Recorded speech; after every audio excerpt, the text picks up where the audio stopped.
settled down. The novices have been dismissed.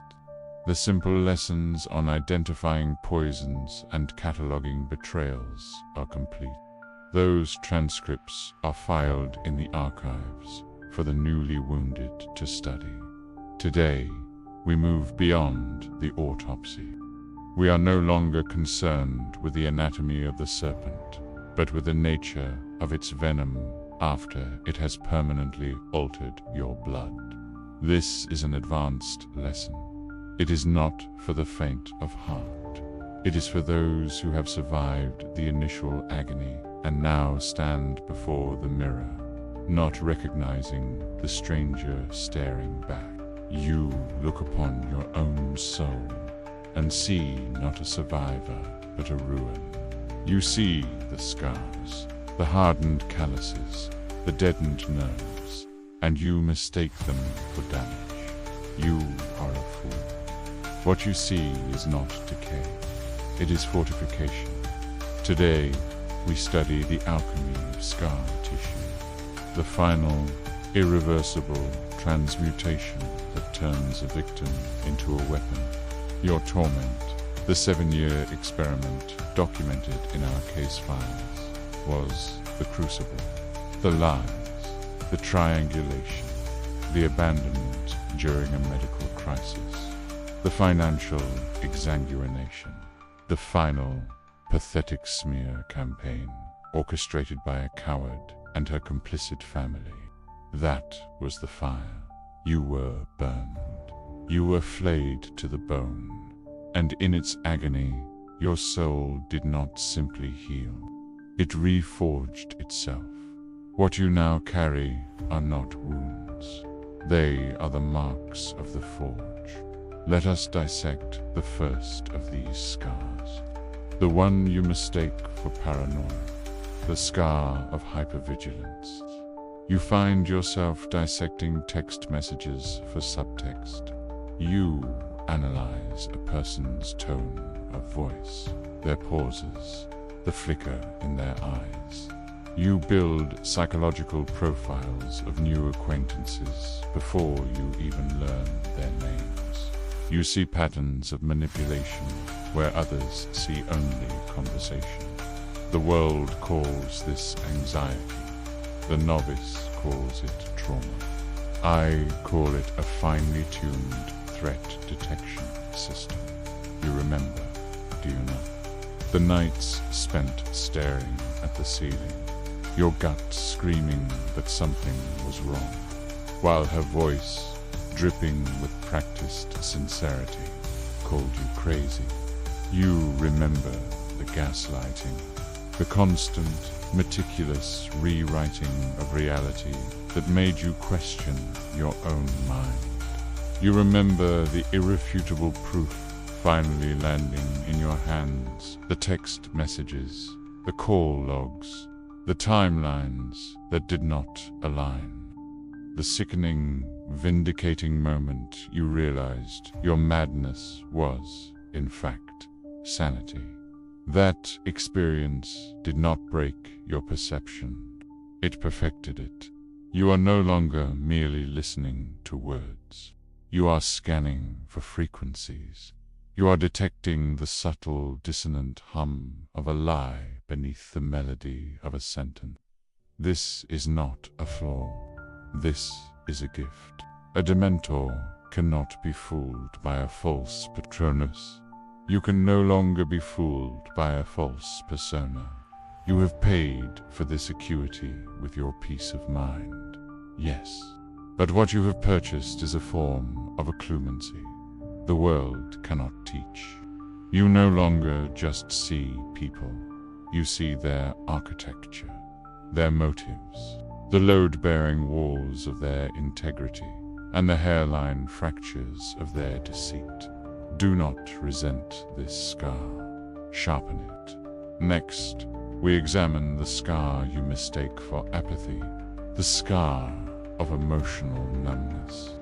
There are moments, are there not, when you should feel rage, or grief, or joy, and instead you feel nothing. A quiet, cold, cavernous void.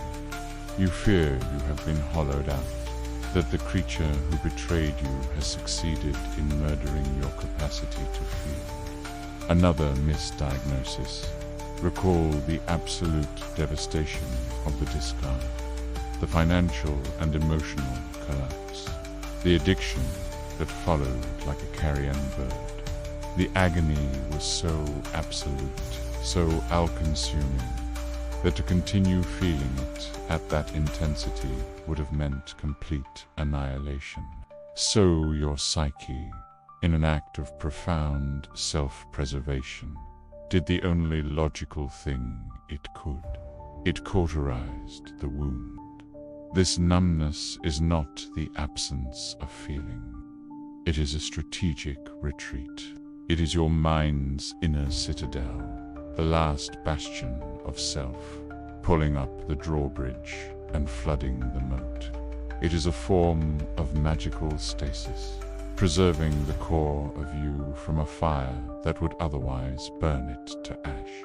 It is temporary, but the lesson it teaches is permanent: emotional sovereignty. You have learned, in the most brutal way imaginable, that your emotions are a finite and precious resource. You no longer grant access to them indiscriminately. You no longer bleed for those who see your heart as a free banquet. This scar teaches you to treat your emotional energy as the potion master treats his most volatile ingredients, to be handled with care, dispensed with precision, and never, ever wasted on a brew that is destined to fail. When the feeling returns, it will not be the naive, untamed flood of before. It will be a controlled, powerful, intentional current that you, and you alone, command. Let us now turn to the most misunderstood scar of all, the one you call cynicism. I call it the scar of incorruptible discernment. You find it difficult to trust. You see the potential for betrayal in every act of kindness. You hold people at arm's length, testing their character, their consistency, their integrity with a battery of silent examinations. You have lost your faith in the inherent goodness of people. Good faith is for the blind. Discernment is for the clear-eyed. You remember the gallery of grotesques, did you not?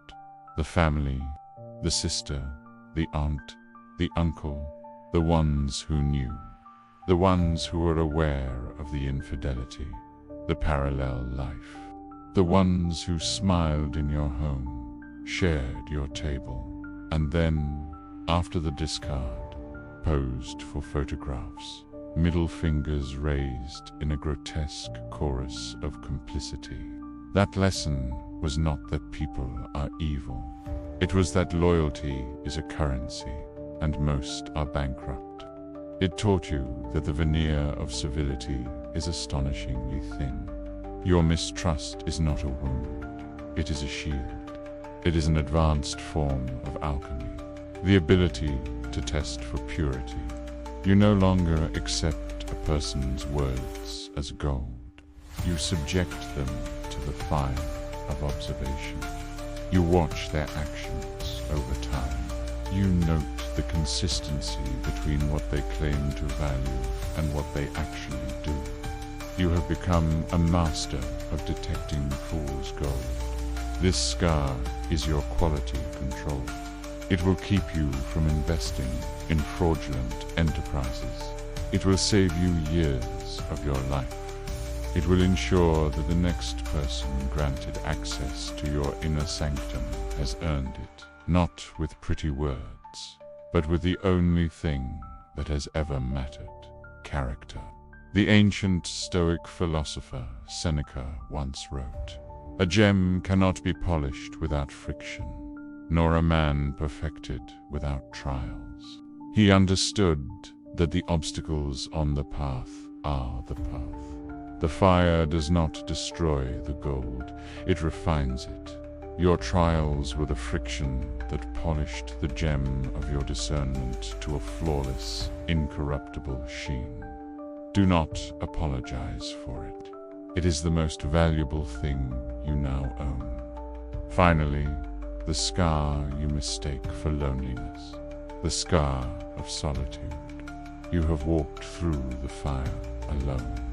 In the aftermath, you find yourself seeking your own company. You retreat from the noise of the world, from the hollow chatter, from the performative drama of others. You fear you are becoming isolated, a hermit in the dungeon of your own making. You are not isolated. You are in the forge. The 7-year relationship was an exercise in parasitic codependence. Your value was determined by your utility. Your peace was sacrificed for her comfort. Your identity was subsumed by her needs. You were never a sovereign entity. You were a resource. The profound, terrifying silence that followed the discard was the first moment of true autonomy you had experienced in nearly a decade. In that silence, you were forced to confront the wreckage, not as a partner, but as an individual. You had to learn to stand on your own 2 feet amidst the ruins of a life you thought was shared. This solitude is not a punishment. It is your training ground. It is where you are rebuilding your own foundation, brick by painful brick. It is where you are learning to source your validation, your purpose, and your peace from within. An inner citadel that no future invader can ever breach. You are learning that you are sufficient, that your own company is not a consolation prize, but a sanctuary. When you emerge, you will not re-enter a relationship out of a fear of being alone. You will enter it as a whole, sovereign king choosing to share his kingdom, not a beggar seeking entry into another's. This scar of solitude is the mark of a self-forged man. Do you see now? These are not marks of damage. They are your new anatomy. Hypervigilance has been transmuted into pattern recognition. Emotional numbness has been alchemized into emotional sovereignty. Mistrust has been refined into incorruptible discernment. Solitude has been forged into unshakable self-reliance. You will never be the man you were before the fire. That man was naive. His skin was soft. His trust was cheap. He was an easy target. The man who stands here today is covered in the silvered, hardened tissue of battles won. He is less sensitive, yes, but he is infinitely stronger. He has been inoculated against the specific poison that nearly killed him. Do not hide your scars. Do not see them as a testament to your brokenness. They are the ledger of your survival. They are the intricate patterns on a blade that has been folded and hammered and quenched 1,000 times. They are a warning to others that you are not to be trifled with. They are the story of your strength, written on your very soul. The goal is not to heal back to the person you were. That is an insult to the journey. The goal is to integrate the warrior who was born in the flames. Lesson over